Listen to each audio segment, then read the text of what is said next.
Sixth most common question: if Islam allows a man to have more than one wife, why does not Islam allow a woman to have more than one husband?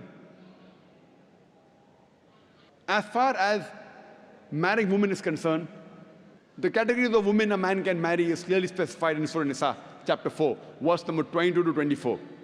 And it's mentioned in Surah Nisa, chapter 4, verse 24, that you cannot marry a woman who's already married. That means in Islam, a woman cannot have more than one husband.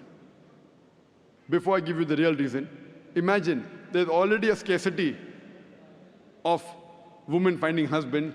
If a woman has more than one husband, this scarcity will increase. It will multiply the problem. Let's analyze what are the logical reasons that Islam prohibits a woman to have more than one husband.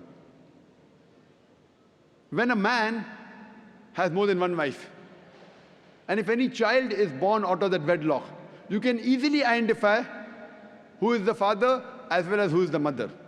But if a woman has more than one husband, and if a child is born, you can identify the mother, but you will not be able to identify the father.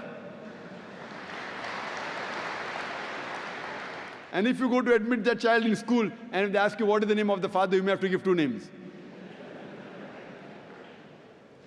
And today psychology, they tell us that identifying the parents is very important for a healthy childhood, especially the identity of the father.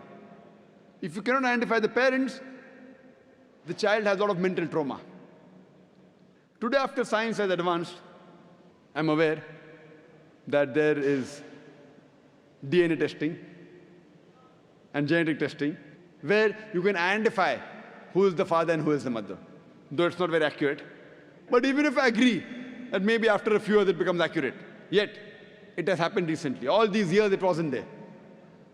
And this is not the only reason why a woman is not allowed to have more than one husband. There are various other reasons.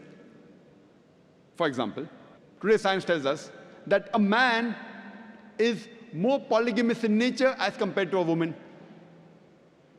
Today science tells us that because of the various behavioral and psychological changes that take place in a woman during menstrual cycle, she cannot do the role of multiple wives simultaneously. Whereas a man, he can do the role of multiple husbands simultaneously.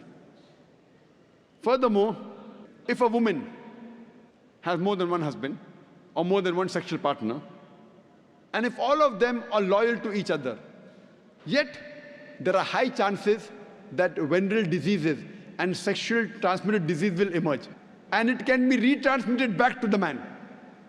Whereas if a man, today medical science tells us that if a man has more than one sexual partner, has more than one wife, and if all of them are loyal to one another, there are hardly any chances of venereal diseases or sexually transmitted diseases emerging in them.